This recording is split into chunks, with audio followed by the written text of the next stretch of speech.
পশ্চিমবঙ্গ সরকার কৃষি বিভাগের তরফ থেকে বাংলা শস্য বীমা খারিফ 2024-এর নোটিফিকেশন বের হয়ে গেছে। অ্যাপ্লিকেশনও স্টার্ট হবে। তোমরা বিস্তারিত আলোচনা করছি, শুনতে থাকো। এই যে শস্য বীমা, এটি এবছরের দায়িত্বে আছে বাজাজ অ্যালায়েন্স ইন্স্যুরেন্স কোম্পানি, এবং শস্য বীমার জন্য যে প্রিমিয়াম, সেই খরচটা পুরোপুরি দেবে রাজ্য সরকার। অর্থাৎ যারা চাষি বা দরখাস্তকারী, তারা পুরো বিনামূল্যে দরখাস্ত করতে পারবে। দরখাস্তের সঙ্গে কী কী লাগবে? দরখাস্তের সঙ্গে একটা ফর্ম লাগবে। ফর্মের সঙ্গে Aadhaar card xerox, voter card xerox, bank account xerox এবং জমির পর্চার জেরক্স।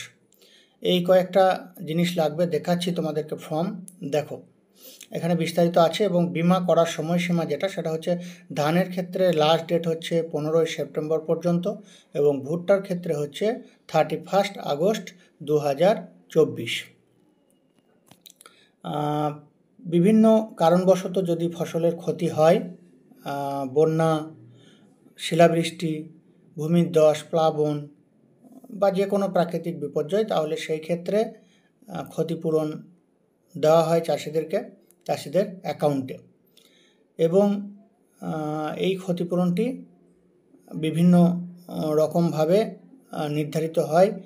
সেখানে কৃষি দপ্তরের আধিকারিক এবং যারা কোম্পানির তরফ থেকে লোকজন, তারা যৌথভাবে তারা এগুলো বিবেচনা করে, এবং বিবেচনা করার পরে তারপরে ক্ষতিপূরণের ব্যাপারটা ঠিক হয়।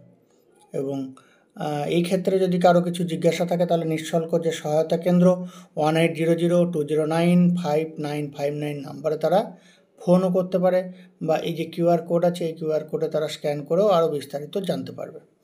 এখন আমরা দেখাবো যে ফর্ম, সেই ফর্মটি।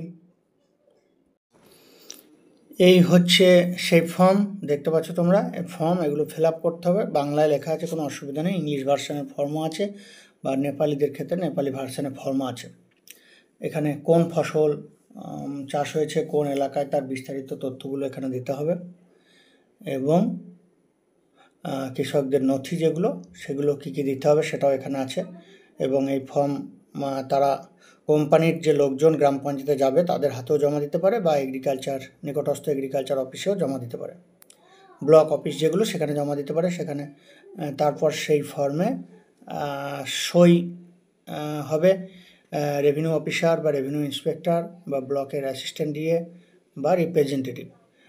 এবং সই হওয়ার পর সেগুলো পোর্টালে আপলোড করে কোম্পানির লোকজন, এবং তারপর সেগুলো আবার কৃষি দপ্তরের দ্বারা অ্যাপ্রুভাল হবে। এই হচ্ছে বিষয়। আপডেট আমরা পেলে আবার নিয়ে আসবো।